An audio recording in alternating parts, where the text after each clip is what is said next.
Worm, prepare yourself. Damn Saiyan.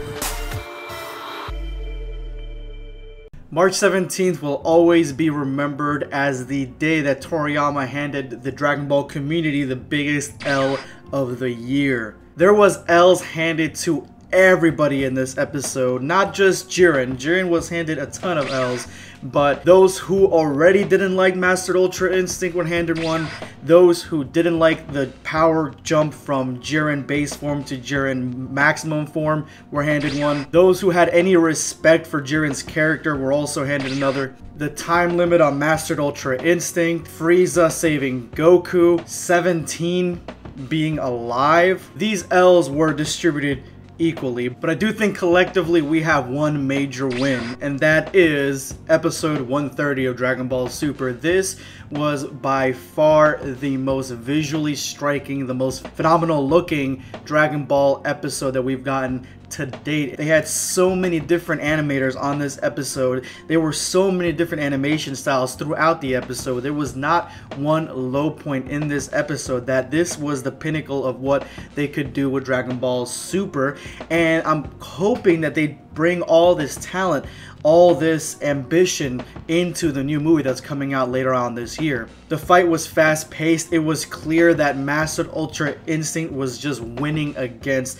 base Jiren, I guess I would call it at this point, and then Jiren goes into this ultimate full powered form, and even when he went into this form, he couldn't stand against Mastered Ultra Instinct, and he was just being tossed around this arena. I mean, he did hit Goku a couple good times, but besides that, he really couldn't bring anything to the table because Mastered Ultra Instinct was just too much. And it makes sense. They stated even in this episode again that this was the state of the gods, and obviously Jiren isn't at this level yet. They try to put a little bit more into Jiren's backstory. He was thinking about his past, and I wish that they would go more into it maybe in the future, but as for now, it really kind of slowed down the episode a little bit for me, because if they wanted to develop his character, they would have been doing it throughout the Tournament of Power, and then this little flashback would have meant more to me. But since we only saw it in one episode and he really blew it off in that episode anyway, it didn't mean anything to me, honestly. But then we get one of the most controversial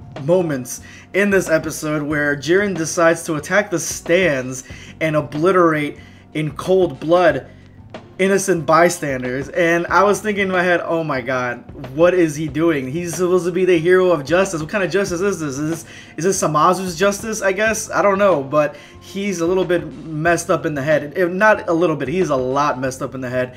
And if you didn't like Jiren before, this episode is not going to make you like him any more than before, honestly. I understand that he's got a tortured past, and maybe if he was a villain, I could think of it and forgive it a little bit more, because yeah, you're a villain and you have a tortured past, that makes sense. But the fact that he's a hero, quote-unquote hero, and, you know, even with the torture past, I mean, what? Batman never went out and decided to throw batarangs at a crowd of innocent bystanders and you know, potentially killing them, like explosive batarangs or something like that. Like, that never happened, and he's got a very similar backstory to Jiren. So to me, it seemed like Dragon Ball Super is trying to make this character more into a bad guy, and using the fact that he's messed up from his past as propelling that narrative. And that's fine, honestly. I can see where they're going with it, and I can see toward the end of the episode where they're trying to make Goku change Jiren's mind a little bit, because he even kind of honors Goku a little bit and saying he's going to be in his memories and stuff like that. And you know, from what we know, that seems to be very important to Jiren, his memories, so that Goku would have been an important part to Jiren. But once we get toward that ending part, originally I would have wanted this to be a permanent form, but with 131 spoilers, there's no way that that's going to be continuing on. So I knew he was going to lose it in this episode from those spoilers. Him losing it makes sense because this is supposed to be going into the Dragon Ball Super movie, and from the poster that we've seen from that movie, he's in his base form, so he does lose this, and more than likely he's not going to be able to get back into this form again. This is probably the only time, I'm assuming this is probably the only time we're going to be seeing it. And when it happened, for me, I thought two things. One, I thought that Jiren had stole him somehow, but then in a split second it goes to Jiren's face and he looks shocked. So I was like, okay, that can't happen. So did Frieza hit Goku from the back? He lost Ultra Instinct, and at this point that's when Jiren knocks him out and Frieza saves him. That's something that the spoilers were very unclear about. What really messed with my head was Android 17 just pulling out of some rubble And I guess self-destruction means nothing to these characters because it is implied heavily that not only is Android 17 dead, but he self-destructed to save Goku and Vegeta. And to stop Jiren's blast. But he looks like he's kind of fine. He just has his sleeve torn off. I mean, he either must have been hiding or he was knocked out in that crater. I don't know what the situation was. He must have self-destructed and ran because he self-destructed right in front of Goku and Vegeta. So he must have intentionally been hiding this entire time. And that leads us into the final episode of Dragon Ball Super, where we get 17 and Frieza facing off against Jiren.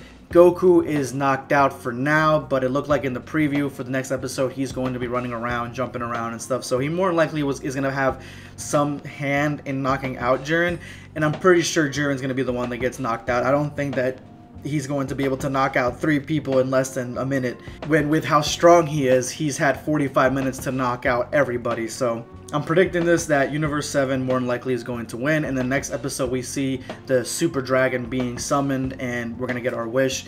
And more than likely, whoever gets the wish, whether it be Goku, Frieza, 17, or Jiren, they're going to revive, at minimum, Universe 6. But more than likely, they're going to revive all the universes, and that's going to be the very end.